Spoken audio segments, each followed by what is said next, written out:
فصل 14 سیستم‌های مدیریت کیفیت. کیفیت و مدیریت کیفیت بیش از 2 دهه از واژه‌های کلیدی در دنیای کسب و کار بودند. مشاوران بسیاری در این زمینه مشغول به کار شدند و سازمان‌ها و حتی صنایع جدیدی مانند جامعه کیفیت و 6 سیگمای آمریکا در این زمینه ایجاد شدند. مفهوم کیفیت در کسب و کار بیشتر بر صرفه‌جویی و درآمد مضاعفی که سازمان‌ها می‌توانند با حذف خطاها در عملیات و در نتیجه تولید کالا و ارائه خدمات در بهینه‌ترین سطح مطلوب مشتری کسب کنند متمرکز است. خطاها می‌توانند به هر شکلی باشند. برای مثال، تولید تعداد اشتباهی از قطعات، ارسال صورت وضعیت به مشتریانی که حساب‌هایشان را بستند یا ارسال صورت حساب اشتباه به یک مشتری. معمولاً همه این خطاها اتفاق می‌افتد و هزینه ناشی از آنها ناچیز به نظر می‌آید. اما با گذشت زمانی که خطاها مرتباً تکرار می‌شوند، هزینه‌ها بالا می‌روند. بنابراین حذف این خطاها می‌تواند به صورت قابل توجهی درآمد یک کسب و کار را افزایش دهد. کیفیت چیست؟ طبق تعریف جامعه کیفیت آمریکا، کیفیت را می‌توان به روش‌های زیر تعریف کرد. بر مبنای انتظارات مشتری از طراحی کالا، خدمات و اینکه طراحی چقدر با مشخصات اولیه مطابقت دارد. توانایی یک کالا، خدمت برای ارضای نیازهایی که به صورت مستقیم یا ضمنی بیان شده است. آنچه با پیروی از الزامات مشخص سازمان به دست می‌آید. سیستم مدیریت کیفیت چیست؟ سیستم مدیریت کیفیت یک تکنیک مدیریتی برای انتقال نیازمندی‌های تولید کالا، خدمات با کیفیت مطلوب به کارمندان و اثرگذاری بر فعالیت آنها در تکمیل کارها مطابق معیارهای کیفیت است. هدف سیستم مدیریت کیفیت چیست؟ ایجاد یک چشم‌انداز برای کارمندان، تعریف استاندارد برای کارمندان، ایجاد انگیزش در سازمان، تعیین هدف برای کارمندان، کمک به جلوگیری از مقاومت در مقابل تغییر، کمک به جهت‌دهی به فرهنگ سازمانی. چرا کیفیت مهم است؟ سطحی که سازمان شما می‌تواند با یک قیمت رقابتی کالایی یا خدمتی را با کیفیتی بیشتر از رقبا تولید کند، می‌تواند همان میزان موفقیت تجاری شما باشد. زمانی که کیفیت یکی از ارکان موفقیت شرکت باشد، سیستم‌های مدیریت کیفیت کمک می‌کنند که سازمان‌ها به سطح کیفیت مورد نیاز برسند. الزامات کیفی مشتری را برآورده و کارمندان را از طریق برنامه‌های رقابتی حفظ می‌کنند و همواره از به‌روزترین فناوری‌ها استفاده می‌نمایند. تاریخچه جنبش کیفیت. در دهه 1950 شرکت‌های ژاپنی متوجه سود حاصل از تمرکز بر کیفیت در سازمان‌هایشان شدند و از یک آمریکایی به نام ادوارد دمینگ درخواست کمک کردند که وی به دلیل کمک به شرکت‌های ژاپنی در جنبش کیفیت اعتبار یافته است. روش‌های دمینگ شامل کنترل آماری فرآیند و تکنیک‌های حل مسئله توانستند در سازمان‌هایی که نیاز به تولید کالاها یا خدمات کیفی‌تر داشتند، یک نیروی محرکه برای تغییر نگرش افراد ایجاد کنند. دمینگ روش 14 امتیازی خود را برای آموزش ارتقای کیفیت در سازمان به مدیران ایجاد کرد. وی عقیده داشت که 85% از تمامی مشکلات مربوط به کیفیت ناشی از اشتباهات مدیران است و برای پیشرفت مدیران باید رهبری را بر عهده گرفته و منابع و سیستم‌های لازم را فراهم می‌نمودند. برای مثال، نمی‌توان انتظار داشت که وقتی به ماموران خرید شرکت ابزارهای لازم برای فهم الزامات کیفی مواد داده نشده باشد، کیفیت مستمر را در مواد ورودی مشاهده کرد. ماموران خرید باید کاملا با چگونگی ارزیابی کیفیت کالاها و خدمات ورودی و الزامات کیفی آنها آشنایی داشته باشند و همچنین بتوانند این الزامات را به تامین کنندگان منتقل نمایند. در یک سیستم مدیریت کیفیت که به خوبی مدیریت می شود، ماموران خرید باید از نزدیک با تامین کنندگان تعامل داشته باشند و به آنها کمک کنند که کیفیت لازم را به حد مناسب و فراتر از آن برسانند. طبق نظر دمینگ، سیستم‌های مدیریت کیفیت باید بتوانند 2 مفهوم متفاوت از بهبود فرآیند را پوشش دهند. 1. علل معمول، سیستماتیک، ایجاد خطاها و 2. علل خاص ایجاد خطا. علل معمول مربوط به انبوه پرسنل، ماشین‌آلات یا کالاهاست، اما علل خاص مربوط به تک تک کارمندان یا تجهیزات خاص میباشد. علل سیستماتیک ایجاد خطاها شامل طراحی ضعیف کالا، خدمت، مواد نامناسب، اسناد نامناسب بارگیری و شرایط ضعیف فیزیکی و علل خاص شامل کمبود آموزش‌ها یا مهارت‌های لازم، مواد ورودی با کیفیت نامناسب یا خرابی دستگاه‌ها میباشد. یکی دیگر از افراد تاثیرگذار در توسعه کنترل کیفیت جوزف ام یوران بود که مانند دمینگ با کار در سازمان‌های ژاپنی متمرکز بر کیفیت مشهور شده بود. او مؤسسه یوران را نیز در سال 1979 تأسیس کرد که اهدافش متمرکز بر کمک به سازمان‌های دیگر برای افزایش کیفیت کالاها یا خدماتشان بود. یوران کیفیت را مناسب بودن برای استفاده معرفی می‌کرد.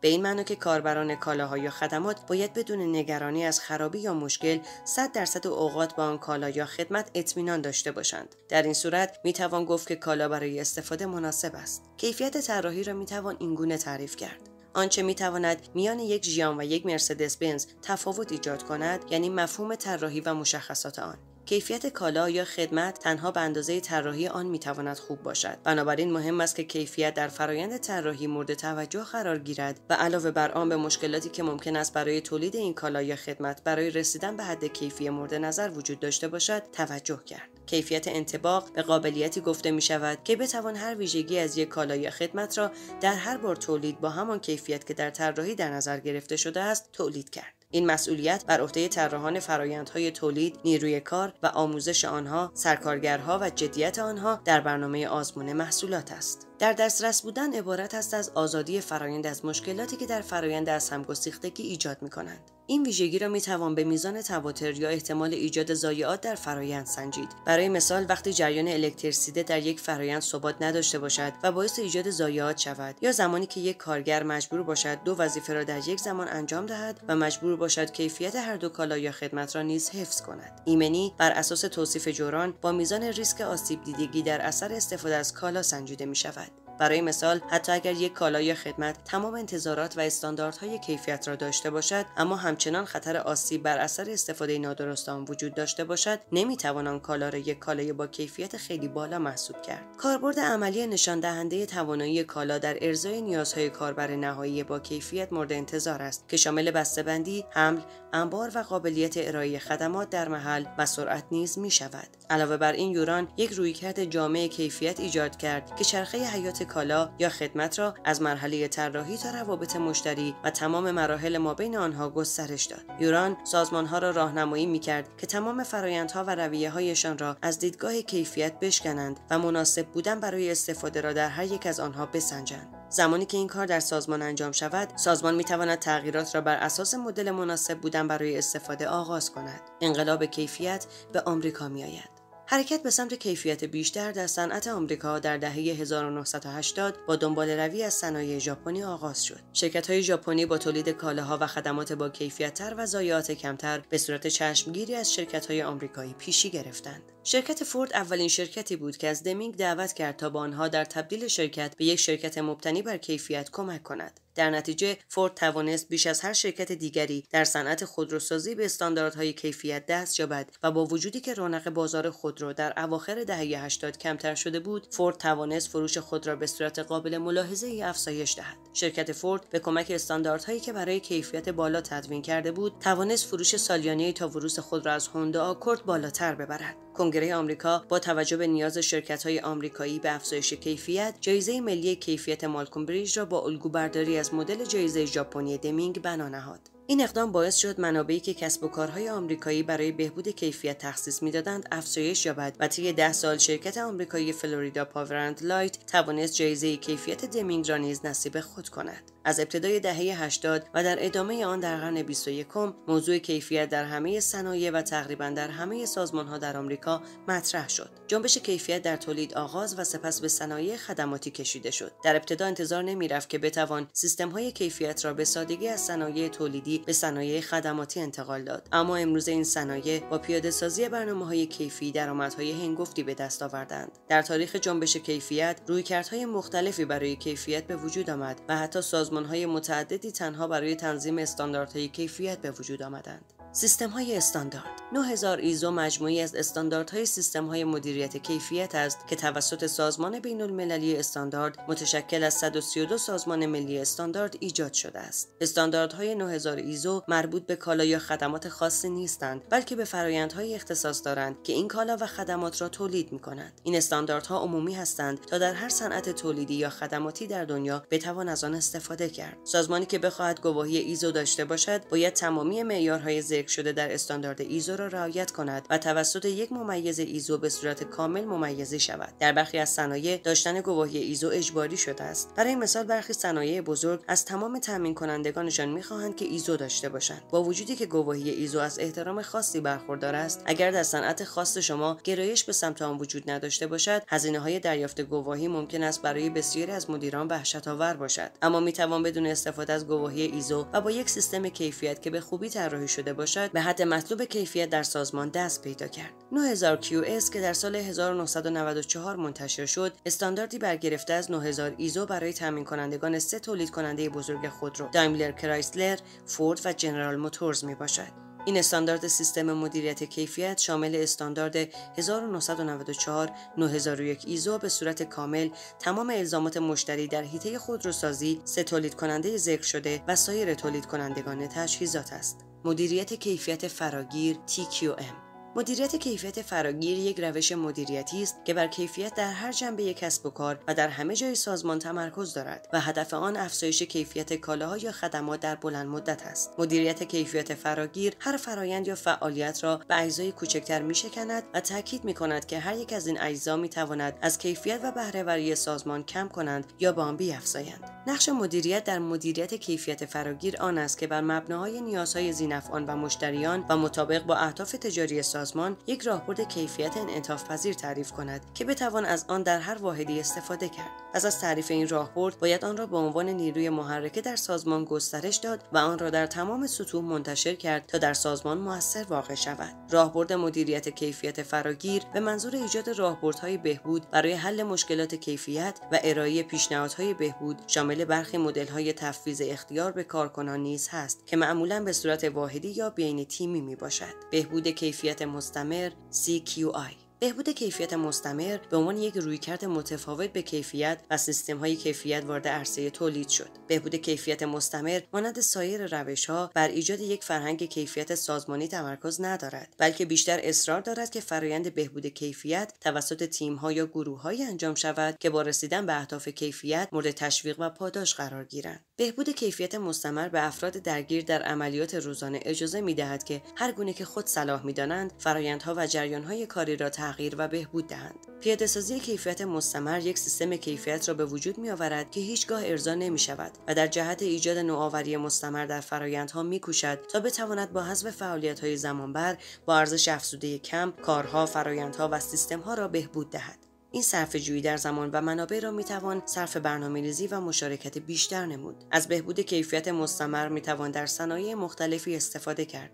برای مثال در خدمات درمانی و سایر بخش‌های خدماتی روی فوکوس PDCA کار شده است. Find یافتن یک فرایند برای بهبود. Organize سازماندهی برای بهبود یک فرایند. Clarify شفاف‌سازی آنچه که شناخته شده است. Understand درک انحرافات.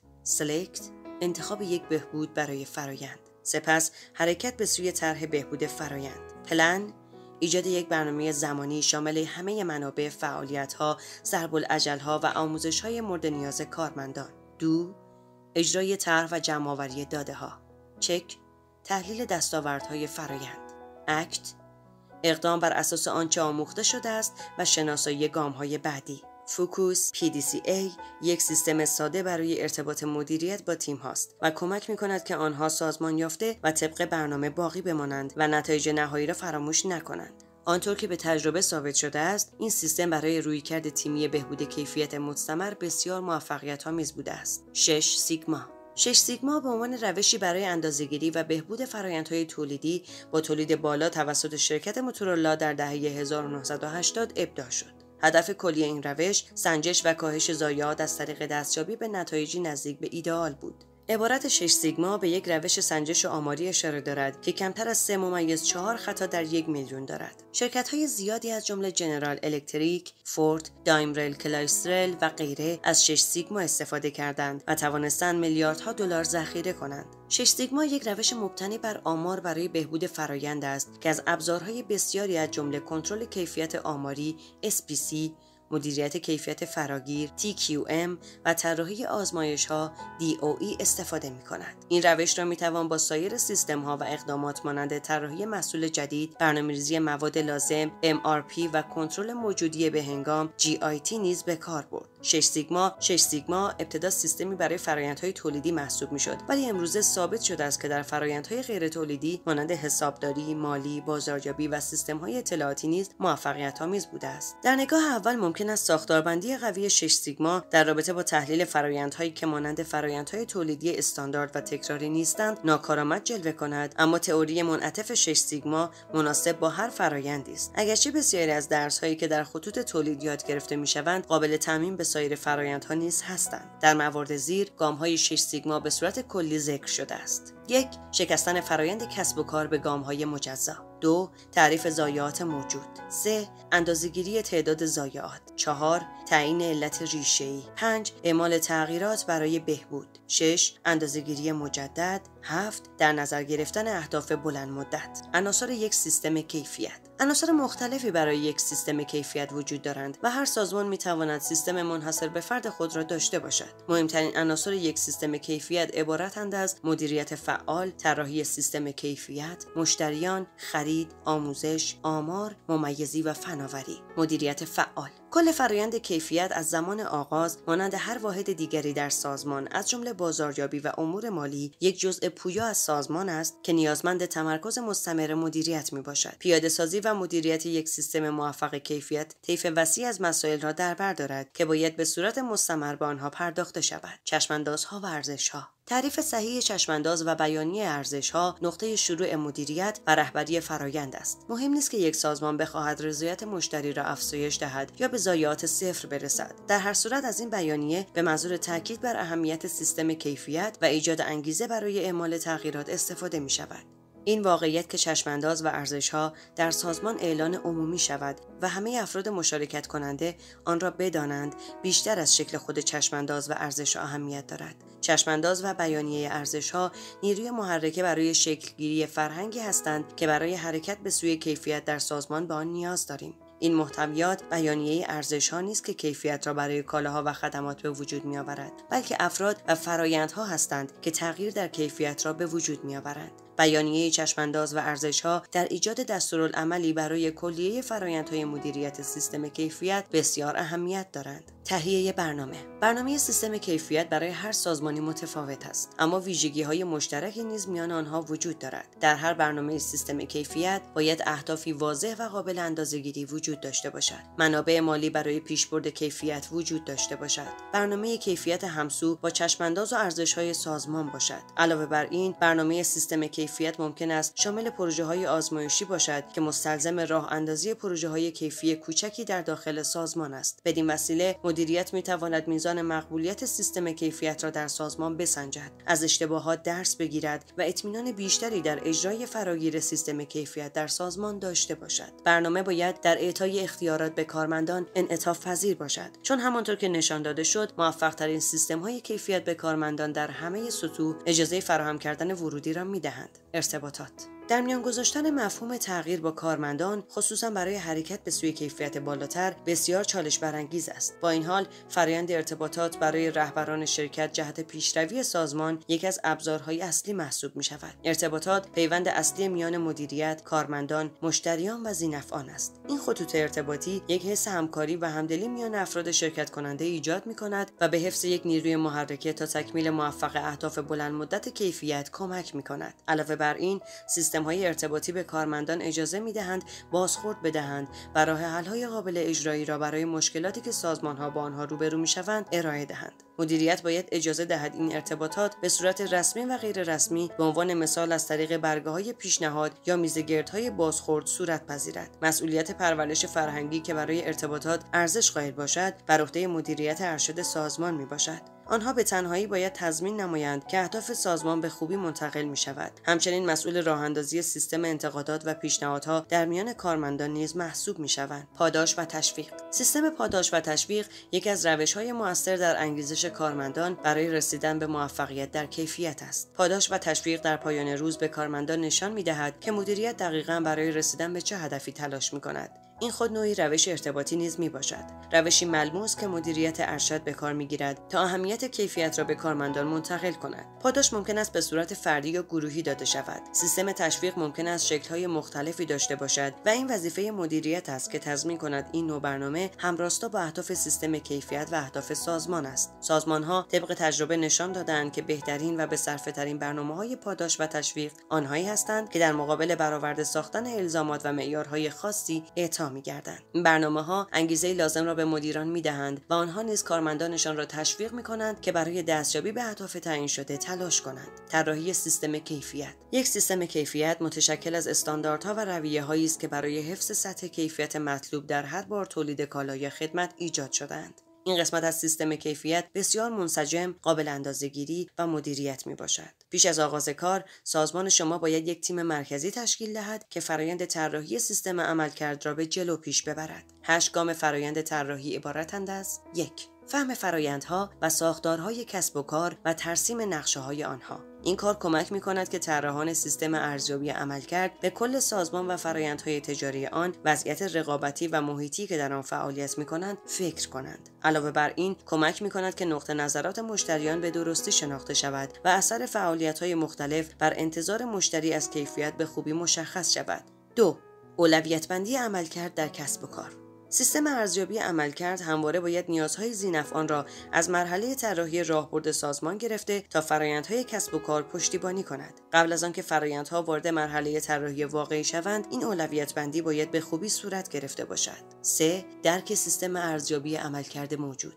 در هر سازمانی نوعی سیستم ارزیابی عملکرد وجود دارد. به همین علت اساساً 2 راه برای طراحی و پیاده‌سازی یک سیستم ارزیابی عملکرد جدید وجود دارد. یا شما باید سیستم قدیمی را دور انداخته و یک سیستم جدید را به عنوان جایگزین معرفی نمایید، یا می توانید سیستم فعلی را توسعه دهید. هر 2 راه حل ممکن است به نتیجه برسند، ولی احتمال بروز مشکل در راه حل اول بیشتر است. افراد ممکن است به سیستم ارزیابی قدیمی وفادار باقی بمانند و از هر دوی سیستم‌ها به صورت همزمان استفاده کنند، یا از سیستم قدیمی استفاده کنند و تنها تظاهر کنند که از سیستم جدید استفاده می‌کنند. بنابراین با انتخاب راه حل دوم می‌توانید از بروز این مشکل جلوگیری نمایید. 4. ایجاد شاخص‌های عملکردی. مهمترین عنصر یک سیستم ارزیابی عملکرد مجموعه شاخص‌های عملکردی آن است که شما برای سنجش عملکرد سازمان و فرآیندهای تجاری خود به کار می‌برید. این نقطه جایی در فرآیند طراحی است که در آن رویکرد بالا به پایین با رویکرد پایین به بالا تلاقی پیدا کرده و به مشارکت بخش عمده‌ای از افراد سازمان نیاز دارد. هدف از این مرحله آن است که برای سیستم ارزیابی عملکرد تعداد شاخص عملکردی مناسب و دقیق تهیه شود. 5. تعیین روش جمع‌آوری داده‌های لازم. تهیه تعداد شاخص عملکردی عالی که به شما هر چه نیاز دارید درباره سازمانتان بدانید را ارائه کند موضوع مهمی است، اما اینکه شما بتوانید داده‌های لازم را برای محاسبه شاخص‌های عملکردی جمع‌آوری کنید خود موضوع متفاوتی است. این مسئله در هنگام تعیین شاخص‌های فرآیند باید مورد توجه قرار گیرد. در غیر این صورت شما شاخص‌هایی را ایجاد می‌کنید که هیچ وقت قابل سنجش نیستند. در این مورد هزینه و زمان در مقابل مزایای جمع‌آوری داده‌ها قرار می‌گیرد، اما می‌توان میان بهترین داده‌ها یا بیشترین هزینه و کمترین داده، کمترین هزینه یک حد وسط را انتخاب نمود. 6. طراحی گزارش‌ها و قالب نمایش داده‌های مربوط به عملکرد. در این گام شما تعیین می‌کنید که داده‌های مربوط به عملکرد چگونه برای کاربران به نمایش گذاشته شود. چگونه کاربران این داده‌ها را در مدیریت پایش و بهبود به کار برند و چه کسانی به این داده‌ها دسترسی داشته باشند. در پایان این مرحله شما به یک سیستم ارزیابی عملکردی دست یافته‌اید که جای خود را در سیستم مدیریت مبتنی بر ارزیابی سازمان محکم کرده است. 7. آزمایش و تنظیم سیستم ارزیابی عملکرد. اولین اقدامات شما در سیستم ارزیابی عملکرد احتمالاً کامل نخواهند بود. ممکن است برخی از شاخص‌های عملکردی وجود داشته باشند که در حد انتظار نبوده یا با یکدیگر تقابل داشته یا رفتارهای نامطلوب دیده شوند یا مشکلاتی در خصوص در دسترس بودن داده‌ها بروز کند. انتظار این وضعیت را داشته باشید. در این هنگام شما باید سیستم را به صورت کامل آزمایش کنید و عناصری که طبق برنامه کار نمی‌کنند را اصلاح نمایید. 8. پیاده‌سازی سیستم ارزیابی عملکرد. حال زمان راه‌اندازی سیستمتان فرا رسیده است. این زمانی است که سیستم به صورت رسمی تکمیل شده باشد و همه بتوانند از آن استفاده نمایند. این مرحله شامل مسائلی مانند مدیریت، سطح دسترسی کاربران، آموزش و نمایش سیستم نیز میباشد. برای صحیح کار کردن این فرآیند نیازی نیست که تمام گام‌های ذکر شده دقیقاً آنطور که ذکر شد انجام شود. در برخی موارد یک یا چند گام ممکن است لازم نباشد یا اینکه احتیاج به گام‌های دیگری باشد. این شما هستید که باید تصمیم بگیرید برای افزایش شانس موفقیت سیستم چه تغییراتی را به فرآیند بدهید. طراحی قسمت دوم سیستم کیفیت. این بخش از سیستم کیفیت یک بخش مفهومی است که بیشتر به نقش مدیریت در افزایش انگیزه و اراده افراد برای تسهیل اجرای اول می‌پردازد و ریشه در ارتباط مدیریت و کارکنان دارد که پیش از این مورد بحث قرار گرفت. در بیشتر موارد کارکنانی که فعالیت‌ها و فرآیند را اجرا می‌نمایند می‌دانند که چگونه کیفیت را بهبود دهند. این قسمت از سیستم باید به کارکنان اجازه دهد که پیشنهادهای خود را ارائه دهند و آنها را تشویق کند که خواستار بهبود کیفیت باشند. مشتری به شمار آوردن مشتریان در برنامه کیفیت به صورت‌های مختلفی از جمله هزینه از دست دادن یک مشتری، انتظار مشتری از کیفیت و سطح رضایت مشتری دیده می‌شود. بخش مربوط به مشتریان در یک برنامه کیفیت در هر سازمان و صنعت منحصر به فرد است، اما همه آنها باید مشخص کنند که کیفیت چه اثری در سیستم ارزش مشتری داشته و چگونه مشتری را به خرید ترغیب می‌کند. به خصوص کیفیت در صنایع خدماتی با میزان حفظ مشتریان و هزینه از دست دادن یک مشتری سنجیده می‌شود. اگر معیارهای معمول حسابداری قادر بودند میزان دقیق هزینه از دست دادن یک مشتری را محاسبه کنند، برای مدیران بسیار آسان‌تر بود که میزان دقیق منابع را برای حفظ مشتریان اختصاص دهند. طبق بررسی هاروارد بیزنس ریویو، شرکت‌ها می‌توانند با حفظ مشتریان خود تنها 5% بیشتر نسبت به گذشته سودآوری خود را به اندازه 100% افزایش دهند. هرچقدر مشتریان بیشتر از محصولات یک شرکت استفاده کنند، با گذشت زمان سود بیشتری برای شرکت خواهند داشت. کیفیتی که نظر مشتریان را جلب نماید، می‌تواند به تغییرات زبانی منجر شود. در صنایع خدماتی، این نوع تبلیغات معادل بیش از 60% یک کسب و کار جدید است. اگر یک شرکت بتواند با بهبود کیفیت میزان این تبلیغات را بیشتر کند، می‌تواند اثر قابل توجهی بر درآمد خود داشته باشد. خرید. در حوزه خرید تنها با پیاده‌سازی چند سیاست و رویه مربوط به کیفیت می‌توان به منفعت چشمگیری دست یافت. تامین کنندگان امروزی باید در تلاش‌ها و اقدامات مربوط به کیفیت با شرکت شریک باشند. کالاها یا خدمات یک شرکت تنها زمانی خوب است که ترکیب ورودی‌های شرکت خوب باشد. اولین گام برای مشارکت دادن واحد خرید در سیستم کیفیت آن است که همه استانداردهای مربوط به مواد اولیه را در اختیار آن بگذارید. اگر استانداردها و رویه‌های سیستم کیفیت همانگونه که در مرحله طراحی تشریح شد تکمیل شده باشند، استانداردهای مورد نیاز بخش خرید نیز وجود دارند. گام دوم، آموزش پرسنل خرید درباره اهمیت استانداردها برای جریان فرآیندهای سازمان است. اگر استانداردها رعایت شود، کیفیت کالا یا خدمات به خطر می‌افتد. علاوه بر این، کارکنان باید فرا بگیرند که چگونه با استانداردهای لازم ارتباط برقرار کنند و آن را ارزیابی کنند. به این منظور ممکن است لازم باشد آموزش‌های مربوط به کنترل فرآیند آماری و کنترل مواد صورت پذیرد. این آموزش‌ها ممکن است به سادگی یک دوره آموزشی برای پرسنل خرید در مورد چگونگی تناسب مواد اولیه و ورودی با محصول تولیدی باشد. زمانی که واحد خرید بداند چگونه از کالاها استفاده می‌شود و چه مشکلاتی ممکن است بروز کند، بهتر می‌تواند ورودی‌ها را از لحاظ دارا بودن همه مشخصات لازم ارزیابی کند. پس از پایان گام‌های اول و دوم، این وظیفه واحد خرید است که الزامات را به تامین کنندگان منتقل نماید و آنها را در کیفیت مسئول بداند. این وظیفه همیشه آسان نیست و ممکن است لازم باشد تامین کنندگان جدیدی پیدا شوند یا با تامین کنندگان فعلی برای بهبود استانداردهای کیفیتشان کار کنند. آموزش کارمندان به منظور رسیدن به استانداردهای بالاتر کیفیت جنبه‌های مختلفی دارد. برای مثال، آموزش کیفیت برای مدیریت متفاوت از آموزش برای نیروی کار معمولی است، چرا که آنها نقش‌های متفاوتی در فرآیند بازی می‌کنند.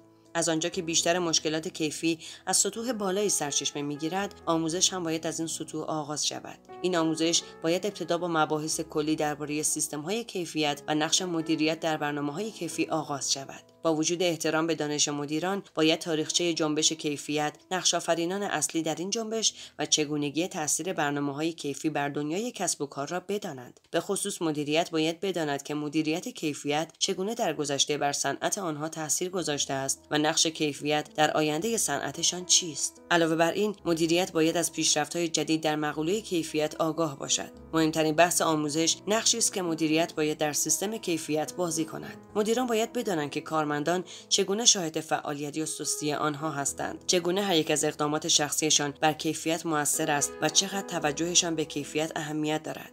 مدیریت باید آگاه باشد که بدون رهبری قوی و توجه به کیفیت، یک برنامه کیفیت هیچ معنی نخواهد داشت. آموزش کارمندان برای برنامه کیفیت باید چگونگی تاثیر این برنامه‌ها بر فعالیت روزانه آنها را برایشان تشریح کند. کیفیت را به صورت کلی معرفی کند و ابزارهایی که آنها برای سنجش خروجی‌هایشان استفاده خواهند کرد را شرح دهد. علاوه بر این، آنها باید بدانند که چگونه نقششان می‌تواند به اهداف کلی کیفیت در سازمان کمک کند. تهیه داده‌ها و آمار. تحلیل آماری یکی از جنبه‌های مهم در سیستم‌های کیفیت است. تحلیل آماری را می‌توان سنگ بنای فرآیند ارتقای کیفیت دانست که کاملاً با ممیزی یک سیستم کیفیت گره خورده است. آقای دوران کنترل فرآیند آماری یا SPC را یک عامل تصمیم گیرنده در سیستم‌های کیفیت به شمار می‌آورد. تحلیل آماری بخش محاسباتی سیستم‌های کیفیت است و از این طریق می‌توان آن سیستم را مدیریت کرد. یک گفته معروف در رابطه با کیفیت این است که آنچه نمی‌توانی محاسبه کنی را نمی‌توانی مدیریت کنی و تحلیل آماری مقادیر لازم برای تعیین تصمیم را به شما ارائه می‌دهد. آمار ابزار کلیدی دمینگ برای تمیز دادن علل خاص و علل سیستماتیک بود و کلید مدیریت کیفیت به صورت کلی کنترل فرآیند آماری SPC محسوب می‌شد. SPC توسط والتر شوارت در دهه 1930 و وقتی در آزمایشگاه‌های بل کار می‌کرد ابداع شد. دمینگ از ایده شوارت در مدیریت کیفیت استفاده کرد. دمینگ اعتقاد داشت که استفاده از SPC لازم است، چرا که انحراف واقعیت زندگی در هر فرآیندی وجود دارد. اون عقیده داشت که احتمالاً این دو کالا یا خدمات که توسط یک رویه و اپراتور ایجاد شده است مشابه باشند بسیار کم است. نمودارهای کنترلی و نقش آنها در سیستم‌های کیفیت. نمودارهای کنترلی معمول‌ترین ابزار در سیستم‌های کیفیت هستند. نمودارهای کنترل اطلاعات را به صورت مؤثری منتقل می‌کنند.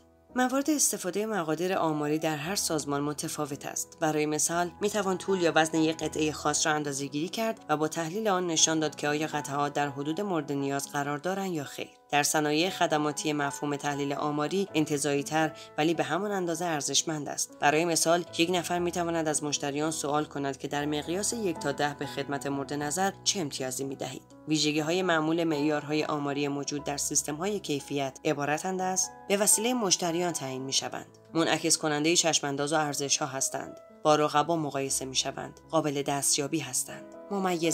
ممیزی یک سیستم مدیریت کیفیت مانند جنبه‌های دیگر این سیستم اهمیت دارد. فرآیند ممیزی به هر فرد که در سیستم درگیر است نشان می‌دهد که سیستم مدیریت کیفیت به خوبی کار می‌کند و اینکه سیستم به اهداف کوتاه و بلند مدت خود دست یافته است یا خیر.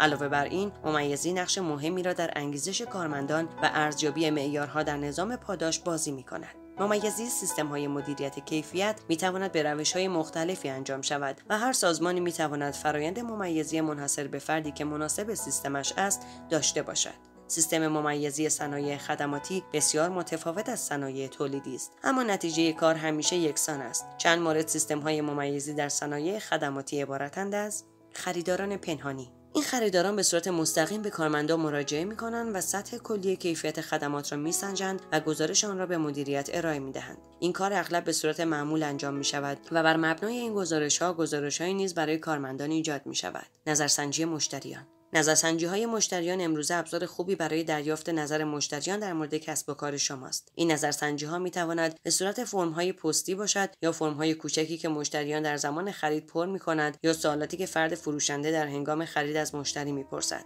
دریافت اطلاعات به صورت مستقیم از مشتری بسیار ارزشمند است و باید در هر سازمانی به شکل خاصی صورت گیرد. مشتریان جدید. معیار تعداد مشتریان جدید در یک بازه زمانی مشخص می‌تواند وسیله بسیار موثری برای اندازه‌گیری سطوح کیفیت باشد. مشتریانی که از خدمات شما کاملا راضی هستند به دیگران نیز انتقال می‌دهند. 60% مشتریان جدید از همین طریق به شرکت مراجعه می‌کنند. مشتریان جدید تست خوبی برای سنجش سطح کیفیت هستند.